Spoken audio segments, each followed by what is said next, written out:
Venezuela juega un papel muy importante en la región latinoamericana. A grandes rasgos, geográficamente se ubica al norte de Sudamérica. Su límite sur está muy cerca del ecuador terrestre, por lo tanto forma parte de la zona intertropical. Sus límites geográficos son Mar Caribe hacia el norte, Colombia y Brasil hacia el sur, Guyana al este y Colombia al oeste. Además, su mar patrimonial le otorga fronteras con los mares territoriales de Puerto Rico e Islas Vírgenes, ambos de Estados Unidos. El país comprende muchas regiones geológicamente muy variadas. Al oeste se extiende la cordillera de los Andes venezolanos. Estos se prolongan hacia el norte y se transforman allí en la cordillera de la costa de Venezuela. Al sur de esta cadena montañosa se encuentran los llanos, con gran cantidad de ríos. Al sur de los llanos corre el río Orinoco.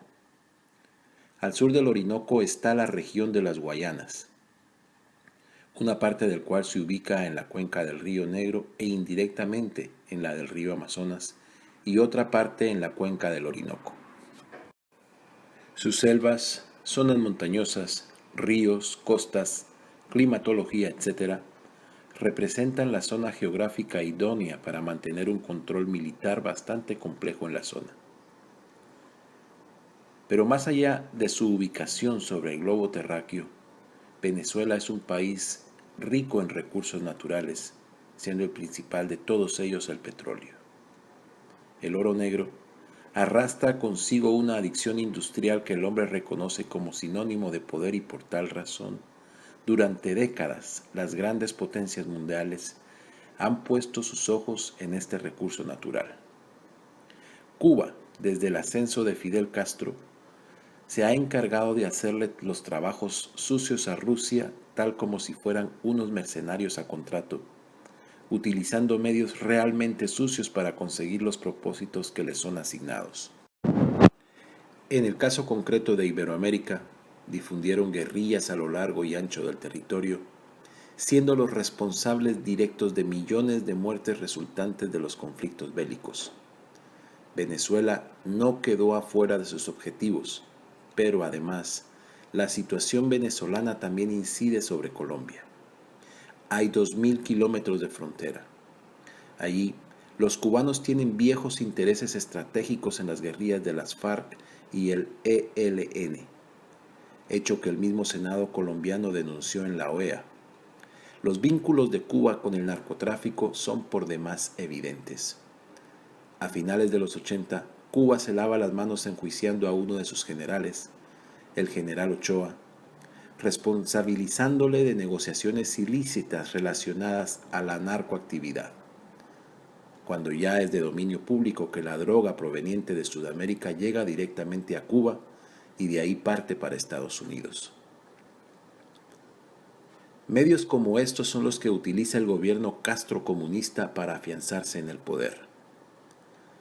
Sus técnicas también incluyen vínculos con el AMPA de Venezuela, formando grupos paramilitares, mejor conocidos como colectivos, quienes son el eje de las actividades delictivas organizadas a manera de clanes y son los que se encargan de salir a delinquir y crear temor en la población a base de asesinatos, utilizando cualquier medio para conseguir así su propósito.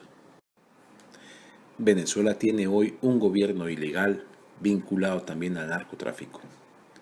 El usurpador de la presidencia, el ilegal Nicolás Maduro, es encima de todo colombiano. No tiene ningún derecho de presidir los destinos de Venezuela, pero es que además han llegado al poder a base de trampa electoral. Por tal motivo, las elecciones democráticas no son el camino a seguir para sacar a estos sátrapas del poder. Venezuela se encuentra hoy en resistencia pacífica, ya que la administración Maduro ha convertido al país en un campo de miseria, utilizando como base fundamental de sus operaciones lo expresado por Maquiavelo en su obra El Príncipe en lo tocante a los estados mixtos, donde se evidencia cómo llega un estado extranjero, en este caso el de Cuba, a usurpar el poder a base de la conquista. Por tal motivo, nos enfrentamos a métodos utilizados a principios de 1500 prueba evidente que los organismos políticos internacionales, como la OEA, no han sido capaces de evolucionar, permitiendo que unos delincuentes utilicen los métodos más crueles para llegar al poder. El mundo continúa silente ante tal situación, y al referirme al mundo, lo estoy haciendo directamente al concierto político de dichos organismos. Organismos creados para mantener la libertad y la democracia en los países. Los ciudadanos del mundo sabemos y conocemos lo que está viviendo nuestro pueblo hermano. Sin embargo, poco o nada podemos hacer mientras nuestros políticos mantengan ese silencio.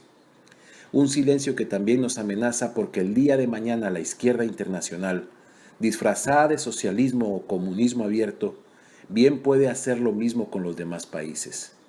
No podemos olvidar a Venezuela. Las voces de todos los ciudadanos del mundo deberían levantarse hasta que los políticos no puedan más con la presión. Sentirnos apenados por la situación que ahora se vive en este país del sur no soluciona absolutamente nada. Por el contrario, esa pena que pareciera ser un acto de solidaridad individual y propio de cada ciudadano, el día de mañana se convertirá en una amenaza cuando sean nuestros países los que se vean invadidos de la misma manera. Para estos delincuentes con poder, el mundo no es más que un objetivo que debe ser dominado. No necesitamos ir muy lejos.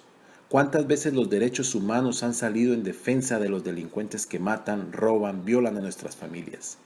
¿Cuántos países no se encuentran hoy viviendo con temor porque la delincuencia actúa con absoluta impunidad al sentirse protegidos por los derechos humanos? Es así exactamente como trabaja la izquierda internacional. Es así exactamente como empiezan a afianzarse desde las zonas más marginales a quienes han entregado armas, drogas y corrupción para mantenerlos entretenidos mientras estos políticos de izquierda ganan terreno. Si nosotros los ciudadanos del mundo no actuamos firmemente en solidaridad con el pueblo de Venezuela, los estaremos dejando solos. Pero mucho peor, estaremos alimentando la amenaza de ser nosotros el escenario a futuro de lo que hoy vive nuestro hermano pueblo. Debemos poner presión a los organismos internacionales como la OEA y la ONU para acabar con este cáncer social que estamos viviendo. ¿Cómo podemos hacerlo?